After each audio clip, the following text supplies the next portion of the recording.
faster. It's interesting because when we interview our clients and our prospects, we find this is the one question that 100% of respondents say, yes, I want to grow faster. And that's exactly what we're talking about today. We're talking about how to achieve rapid growth for your business. And here to have the discussion with us is Ryan Niddel. Now, Ryan is a CEO and board member and an entrepreneur as well. He's also the leading authority improving revenue of companies by improving EBITDA through increased operational efforts and also leaning as well, operational efficiency, lean manufacturing principles, and more. He has helped with the acquisition or exit of more than 11 companies while seeing their collective revenue surpass more than $237 million. Now, he also successfully tripled the revenue of more than 5 companies in under 2.5 years, adding an extra $950 million in valuations. Ryan, thanks for joining us today. Thanks for having me, Ty. I need you to follow me around and just share that every time I walk in somewhere. It's so incredible. Thank you. I'll tell you what, man, you make it easy. That's really impressive. Sounds like you've been a little bit busy. A little bit. Try to stay occupied. So what do you find? It's interesting because, when we read through this, we see that you come into companies and you help them achieve rapid growth.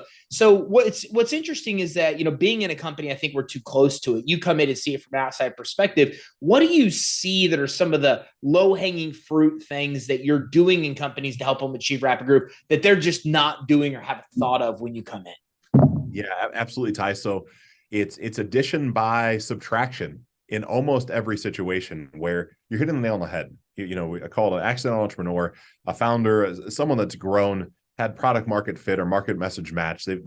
They're generating, good revenue. They've got a team, they've got a system, but they've been building the system as they've been growing. And as they grow, quite often, it seems like there's this level of complexity that comes into most businesses of why they do things and how they do things. And so much of, well, we've just always done it this way. And that's worked, right? Because that's got a company to the current moment in time they're at. So I want to celebrate that for someone. But to start with, it's almost always saying, well, how simple can we make something? How simple can we make the process of spending money with us? How simple can we make onboarding, a new sales professional inside of our business? How simple can we do everything? And from that level of simplicity, there's a cascading effect that opens up some new doorways. And one of those doorways to me is almost always, how are we spending money on marketing? Right. And even if it's a referral-based business, there is a spend somewhere to acquire new customers. And so one of the things I look at is how do we really maximize lifetime customer value and use the customers, sounds so aggressive, but it's really what it is. How do we leverage those customers to bring us more customers? Do we have a referral or affiliate campaign set up for our business? Do we have those I'll call it those zealots, those really boisterous, outgoing customers who had great experience with us?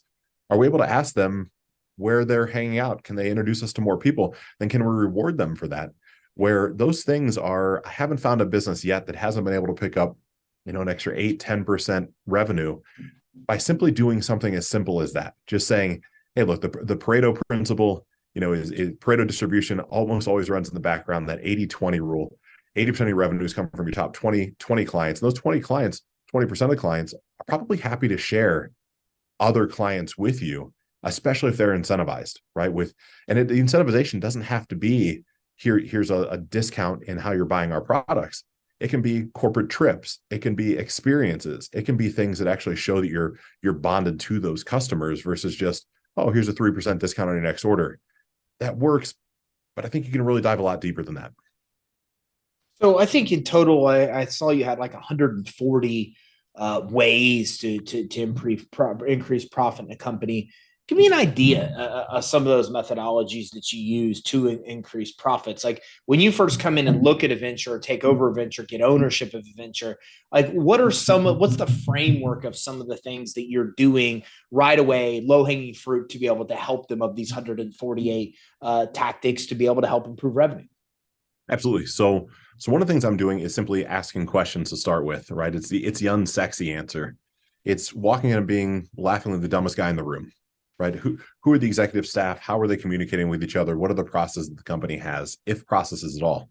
And quite often those processes don't exist. And so if there's no level of process optimization, take something as simple as how to run meetings, right? I don't know about you, but I wasn't trained, classically on how to run an efficient and effective meeting with cascading notes and to-do items and these things that you just take for granted that everybody's going to do. and saying, okay, hold on a second. Almost in every business, the largest expense is the human expense, right? It's capital. It's the human capital that we're investing in. Right? It's a combination of that, of course, taxes, cost of goods, marketing, right? There's really only four big expense buckets. And saying, well, holy cow, if we can cut those back by 2, 3, 4% in each bucket, that's a large net increase. That doesn't take a whole lot. And so you look at the wasted time and energy of inefficient communication, inefficient meetings, too many ad hoc meetings, all these things that, like, well, this doesn't really help because you don't notice it right away, but you notice increased employee morale. You notice more work product per employee. And then I encourage businesses to start really monitoring and tracking revenue per employee. Right? It's one of those metrics that's not on a P&L. It's not on the balance sheet, but really starts to show the efficiency and effective nature of how you're running your business, right? Because almost all of us, we're doing well, all is so aggressive, but you're doing well inside your business. I need more people. I need more people. I need more people. And while that revenue is increasing, it might not be increasing in percentage of headcount, right? So it's, hold on a second. Let's really look at, are we getting the maximum yield out of the staff that's supporting us? Then I cascade into compensation packages. How are those compensation packages constructed?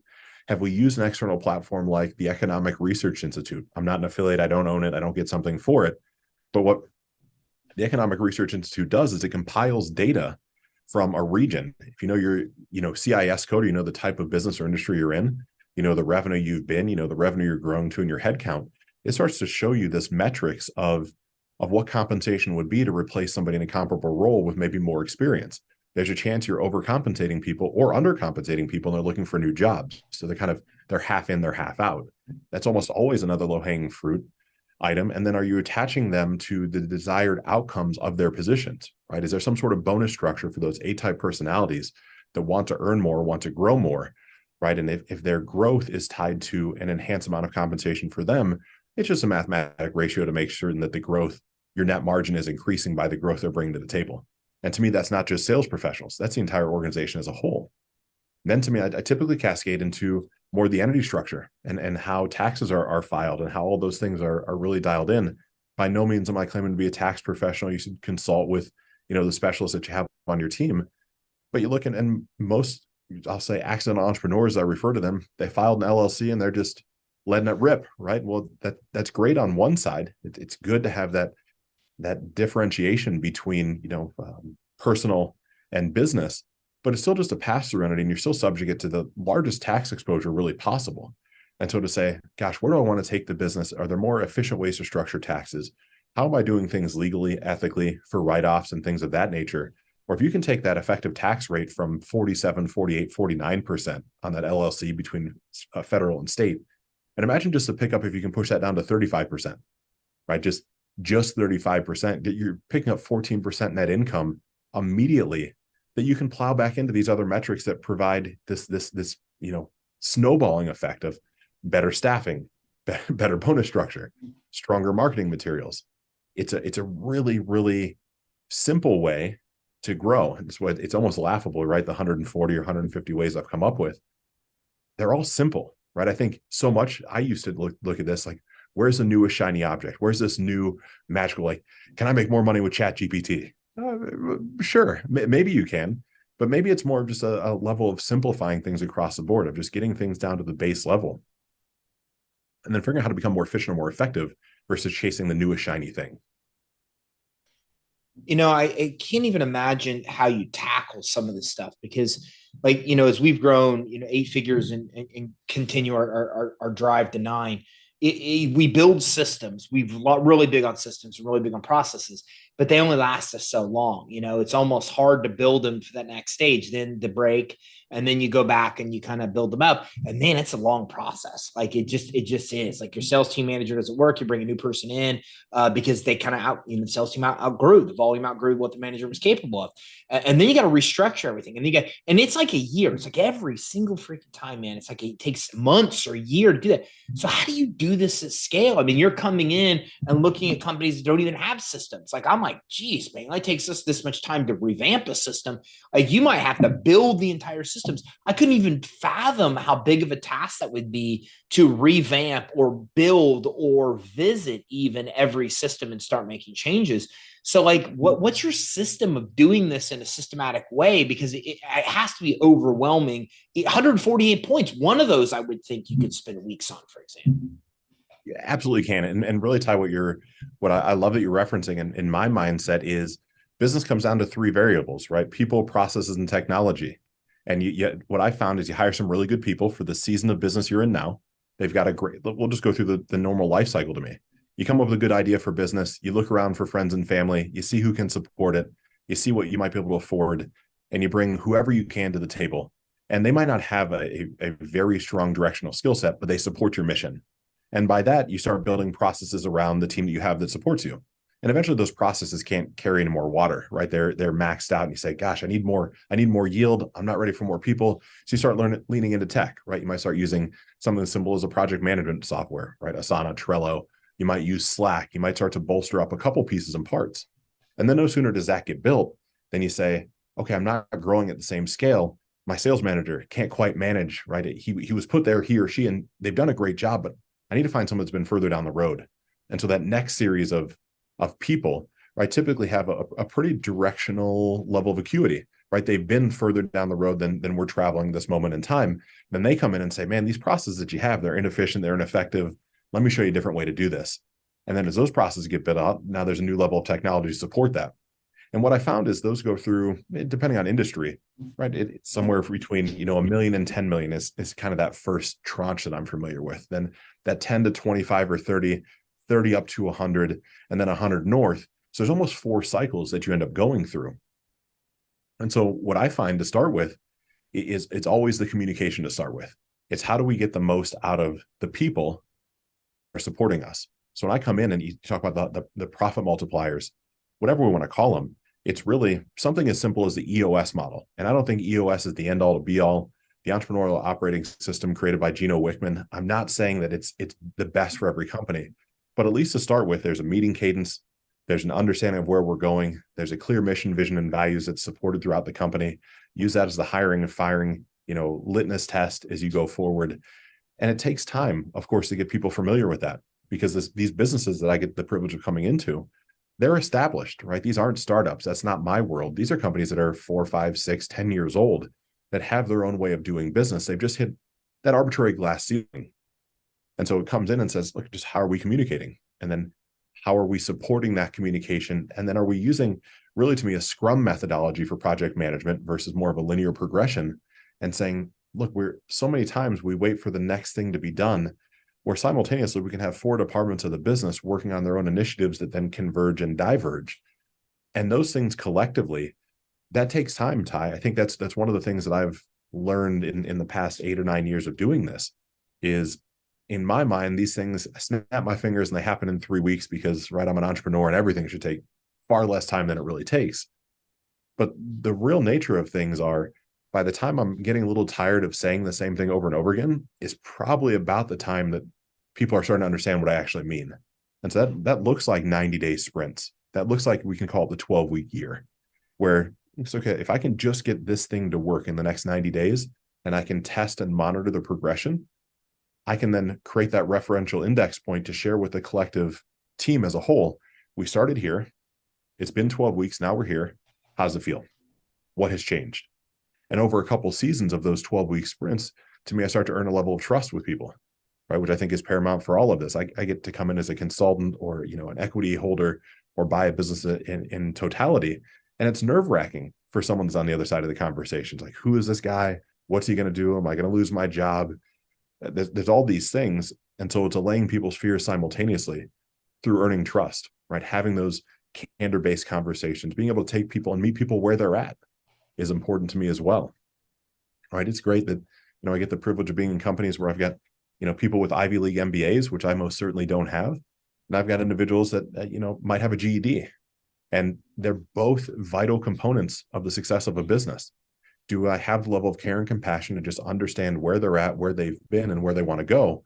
And then can I help support them in those initiatives for themselves personally? And sometimes the support, of course, is moving onward and outward, unfortunately, right? Sometimes we have to help people see the best version of themselves by stepping into another environment, another ecosystem, another business. But quite often, there's just ways to help people be more of who they are now to help benefit the goals of the company. So no very long-winded answer to perhaps a simple question like what's this look like? It's just 90-day chunks. It's that old adage, right? How do you eat an elephant? One bite at a time. Those bites to me are just 90-day bites. It doesn't matter what I've been through or how simple I think things are. It's, can I be consistent? Can I keep reframing where we're heading? Can I keep supporting people and being who they are and tying it to the mission, vision, values of the company? And then when someone's not a good fit, is there that eloquent way to have those conversations so they can be comfortable in our decisions together? Growing businesses like I've seen that a business eats cash kind of like Cookie Monster eats cookies. Like it's probably the most comparable thing, right? Like, and a lot of business owners say, well, just keep reinvesting it all. But the reality is, it seems like so few entrepreneurs, and I'll put myself in that bucket, really have a grasp on how to control the business's appetite to eat money. Like it's insane. It never stops. So how do you fix that? Like, what do you do when you're focusing on EBITDA and increasing basically the bottom line profit, which obviously is your top priority because that's how you're getting money and paid out of what you're doing, I'm sure. Then what do you do? Like, what are the things that you look at that you go, this is, everybody screws this stuff up. Like, what's the stuff you focus on to get profits up? Yeah, another really good question, Ty. I mean, to me, I'd love to say I have this magic bullet that's in my gun that everybody can use. And I'll say it's been different per different business unit. Business I'm sitting in now, which I'm operating as CEO of and an equity partner in. When I started looking, we were about a 20% net income margin business when I came around. And it was in this particular business, the owners previously, and still are, they're still partners with me. They had found suppliers for raw materials and just honored those agreements for 5 or 6 years. They never reevaluated it. They never restructured agreements. They never had conversations. They didn't realize that that was a profit center that was kind of hidden, that it's okay as you grow and scale to renegotiate. And it's not that they were doing anything wrong as business owners. They were just busy with the day-to-day. They never zoomed out enough to say, well, holy cow, we haven't reevaluated what we're paying for our, I can go office supplies, but in this, it was containers, right? We just haven't considered that before. And saying, okay, what's the SOP, right? What's that standard operating procedure of how often we want to reevaluate our vendor and supplier relationships? And then what do we want to go through? How deep do we need those rosters to be? And it was, well, gosh, that was almost an instant decrease in cost of goods by, I think it was 8 or 9% in the first 90 days, just by having conversations with people we'd already done business with, that we'd already paid on time. And then it was I'll say, extending the cash conversion cycle for us. We had been paying in advance for almost everything, but we've been doing this for 8 or 9 years at this point. So I'm starting to call the suppliers and say, hey, do you mind if we move to 30-day net terms with you? Like, oh no, that'd be fine. So I'm decreasing what we're spending on products while simultaneously getting us longer terms. While then on the other side, looking at how we're collecting revenue, we hadn't done a good job of controlling credit terms. We hadn't done a great job of having conversations with the people that are buying our products and saying, look, we really need to pay in advance. We had a really inefficient, I'll just say, process that was built internally, but it was what made sense at the moment, right? A salesperson would take an order, they'd hand it to the fulfillment team would fulfill it. And if they remembered, they give it to the accounting team to chase the money. All we did was reverse that order, right? Salespeople do accounting team chase the money in advance, which then when it triggered an event to go to the fulfillment team. It's now all of a sudden our best clients that are paying early, we're getting more inventory turns from them just by having more frequent conversations and being more attached to their business and kind of mimicking demand plans on them versus our production plans. And so simultaneously, almost every consumable good, or if you have a physical product, those are levers to me to push consistently, right? If you're not having conversations with your customers and your suppliers and vendors every 90 days to establish where their business is going, where your business is going, not to renegotiate terms from a place of bad faith. I certainly don't want to imply that, but it's logical. If I've been with you and you're supplying me raw materials and I've done a really good job of fostering our relationship for a long period of time, it makes sense to ask if we can do something better to enhance our relationship. And most people are pretty willing to do that. Then I started looking at our cash position and started saying, okay, we've got a fair amount of cash in the bank. We've got a large warehouse. can I buy in larger tranches? Can I buy deeper? So a little inefficient with cash velocity and turns, but really great on buying down cost of goods, which then simultaneously allow me to increase margin by decreasing my price to a customer. And all of a sudden it's another, pinwheel that starts spinning pretty quickly of I'm dropping price in the marketplace. So more people are buying my product. My cost of goods is decreased by a larger factor than that. So now there's more operating capital in the bank to keep leveraging this and grow forward, which then you get to a certain point saying, okay, I've got this free cash flow sitting around. What should I do with it? Well, logically to me, you can spend more on marketing, you can spend more on people, or you can spend more on what I call business. And start to say, okay, we should go buy market share now. We should leverage our balance sheet and go buy some competitors because now I can exponentially grow versus, a level of exponential growth based off marketing. But acquisitions end up being its own ball of wax to consider. So you have these combinations of things where I know I'm bouncing around just a bit. It's also saying, have you went through a proper budgeting cycle before? Are you looking at how to have that margin be the driver?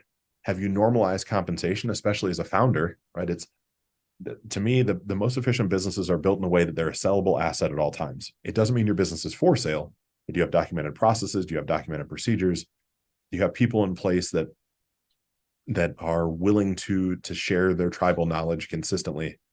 And then do you have the budgeting, the forecast cycle to help support that with monthly check-ins and say, okay, if I want to run a 35% net income margin business, is that possible in my industry? What are the assumptions I'd have to make that real?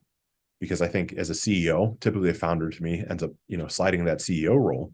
Have you normalized your income as a CEO in your market for what it would take to replace you, right? Where it's, we can look at the profit first model, but it's really just a normalization that the business takes on a life into itself. It needs to be its own living, breathing, self-sustaining entity versus the piggy bank of the entrepreneur. And that to me is a natural chasm that we all cross. It starts with, man, I've got a great idea. I've got a great product or service. I'm going to sell it to the marketplace so I can make more money. Then as I make more money, I need to bring more people on so I can help support them. And there's a little constriction. There's a little, all of a sudden, I'm not making quite as much money for a period of time because I'm helping other people as they come on board. And then over a period of time, the business has its own feel. It has its own requirements. And as that transition takes place, it's, okay, what should the CEO be making? Not what do I want to make? What should the CEO make? Which is a vastly different way to start looking at business. Kind of switch off that ego side of things as well with, do I need whatever the material possessions are? How do you get to exponential growth? I mean, you've talked about acquisitions because to me, it's interesting on the surface. This business in general, it seems so simple if you think about it. If I spend $1 on Facebook and I get $3, then hey, why not spend $100 on Facebook and then get 300? You see what I'm saying? But it never seems to be that way, right? It's like, can you try to scale, and all these problems, accrue. And so, like, what do you think is the real key to exponential growth? Because I think this is so interesting. Like, I didn't go to Harvard, right? But the kids that go to Harvard look at business completely different than I did, because I bootstrapped my business right from the ground up. We, everything we make, we never get outside investors. And then I look at what they did and I'm like, what the heck, man? They went and got $5-10 million raised from the beginning without, I feel like, the pressure of cash flow that a bootstrap business deals with. So I don't know. It's such an interesting thing. Like, how do you reach exponential growth? And I guess it ties into a second question, which is, when does it make sense to go out and raise outside capital versus when you don't raise outside capital? Those are things that I get asked all the time by our tribe. Yeah, and I love the question. So I'll almost answer them in reverse order. I'm more of your mindset, Ty. I'm more of the let's bootstrap it to a certain point. So the outside capital, right? I think everything comes with its own level of nuance, right? You look at the capital constricted nature of someone like you or I that might bootstrap something, and that has its own frustrations versus I might look at it and say, well, gosh, if I just went and raised $10 million in debt, I'd have money to start and it'd be quicker. And maybe that's true, but now all of a sudden I've got shareholders, or I've got, covenants that I have to hit. I have these different pieces and parts. I've got partners now that I might not have wanted. And so that might have its own level, depending on the structure of that. Is it a venture capitalist? Is it a friends and family around? How's that structured? And I can make the argument on both sides, right, on a go-to-market strategy. But my default has been more of the bootstrap type of entrepreneur than the more, capital intensive side of a VC play. Now, that's a conversation to have, and then you lean into, well, when's the best time to raise that debt or to go to market and have capital. Once a business is established and you've got good profitability, you've got a year or two under your belt, you've got your taxes filed, things are looking good, and you don't need debt, that's the exact right time to start going to market and finding a debt partner, because you're going to have less carrying costs associated with it. You don't have to take the debt, but you look at, gosh, to hit that exponential growth, at some point, to me, exponential growth requires thinking differently than you've thought up to this moment in time, right? We can't do more of what we've done to get a bigger yield at a certain point. You have to think differently. We look at a Jay Abraham side of a conversation, a great guy, right, with his profit Parthenon, right? There's 5 pillars that he looks at inside of the profit side of things. As we look at a business that he would say brings on exponential growth, for me, it's more of an acquisition model at a certain point. It's saying, okay, if I've enhanced operational efficiency, as unsexy as that is, am I maximizing every dollar that comes to the door? Is my net margin above industry standard? If those things are true, then can I start to learn, I'll call it the bigger game of business? Can I start to learn how to use financing to acquire market share? And what I mean by that is, if I'm able to get debt for 10% interest, which sounds atrocious, but let's just say that's what it is, and I'm able to model out that debt over a 5-year time period, which is potentially feasible, and I'm able to buy something in my market that's running at a 20% net income margin, and I'm running at a 40% net income margin. So I'm twice as profitable on every dollar. And I'm able to buy it for 2 times cash flow. In theory, by integrating into my system, I'm now recapitalizing that investment inside of a year without any sort of additional growth, right? Because I've doubled the profitability. But simultaneously, the debt service on that is so low that I'm actually throwing off positive cash flow from an acquisition the minute I do it. And now it's saying, well, holy cow, I can leverage this to go buy another company, where you start reaching some really exponential hurdles by understanding, right, financial modeling and financial leverage, which to me as an accidental entrepreneur or someone that, has a level of intellect, but wasn't shown that in a more traditional environment. The first time I saw it, I'm like, this is crazy. Like, this is how this works. And then there was the fear and the trepidation of, well, what happens if it goes wrong? What happens if I mess up and covenants aren't met, or there's reps and warrants that are going to impact me? And it's finding those right partners. It's having those right conversations with someone that you can be vulnerable with at some point and say, I don't understand what all these terms mean. I literally don't understand how to build these models. Because again, I look at it as I follow my own journey. There was a point where I looked at accounting as like this black hole. I didn't want to talk I know it was a necessary evil, but I didn't want to talk about it. It was just laughingly referred to in a derogatory sense as bean counters. I don't look at that at all this way any longer. I look at finance and accounting to be actually its own profit generating center of the business if they're a thriving part of the ecosystem, where you have not only the accounting side of things that's tracking what's happened up to this moment, but a finance team that's modeling out how to be more successful as you go forward. And then those people, coupled with the availability of debt, all of a sudden now you got a great recipe for some really quick exponential growth, assuming you're at the right time in your life cycle. And where I see people skin their knees, they've been in business 2 or 3 years, they haven't maximized the opportunity that's in front of them, and they want to just keep going and buying businesses, and they over leverage themselves, right? And that's kind of the downside of this. Because I would want to look at in that leverage model, I'm pretty conservative, where I would never want my debt service to be more than 30% of our net income, right? I want to make sure that no matter what goes on, I can always meet my debt obligations. I want to have business be strong enough and have its, a level of audits in place. As horrible as that sounds to say, can you go through a PCAOB audit from an accredited firm? So now all of a sudden, I probably don't have to have a personal guarantee on the debt service, right? Because the business is strong enough to handle the debt. So now I'm not a personal guarantor on anything. I probably switch from an LLC into a C Corp. So the business itself stands on its own 2 feet. And now all of a sudden, the exponential nature of how we grow is pretty prevalent. I make it sound easier than it is, right? Because you have the whole merger and acquisition side of what's it take to find the right partner to buy, what's the right deal structure, what are the things you're going to look for in that system, which is a whole nother conversation. But nonetheless, if our conversation right now just opens people up to the possibility of acquisitions are a very vital part in reaching exponential growth, because just like you said, Ty, at some point to me, you can't spend, it's not every dollar goes into Facebook brings a 3 yield back, because ads don't convert at the same pace. Facebook's throttling things back and forth. New platforms come out, new competitors come out. So can you leverage those aspects of a business coupled with acquisitions, coupled with buying down cost of goods, coupled with operational efficiency, i.e. looking at revenue per employee. Can you put this whole package together and have a team that's supporting where you want to go and doing it? So we have the time I went broke, the worst business I've been a part of, which was all self-inflicted. I thought I could do everything solo. Like I've made a bunch of money, whatever that is, a bunch of money in my mind. I'm going to start a business. I'm going to just hire base level employees. I want more money for me. Incredibly egotistical and incredibly greedy. And it didn't work. I fell flat on my face because I thought I could do everything, didn't have the right finance and accounting team, didn't pay attention to the right variables. And I look back after 18 months and there's nothing left. Like nothing left. Rental properties in foreclosure, cars repossessed, negative net worth. After selling a tech company to GoDaddy, it took 18 months for it to all go away by not focusing on team and people, which is to me such a vital part. Is can you, I'll say, almost punch above your weight class in the people that you're bringing on board? Can you find people that are smarter, that have been further, that have done more, and have them come in and pay them good wages for good service as well, to be a good member of the team? So that was a whole shift for me at some point. Was I need to stop looking at payroll as an expense and look at it as an investment. If I'm going to invest, I want to invest in the yield that would produce, or the assets that would provide the biggest yield, which are people that have experience. It's people that have done more than I've done. And then be quiet and listen to them. Ask them for guidance. Ryan, powerful stuff today. Where can everybody go listening and watching to learn more? There's so much stuff you could talk about besides business growth.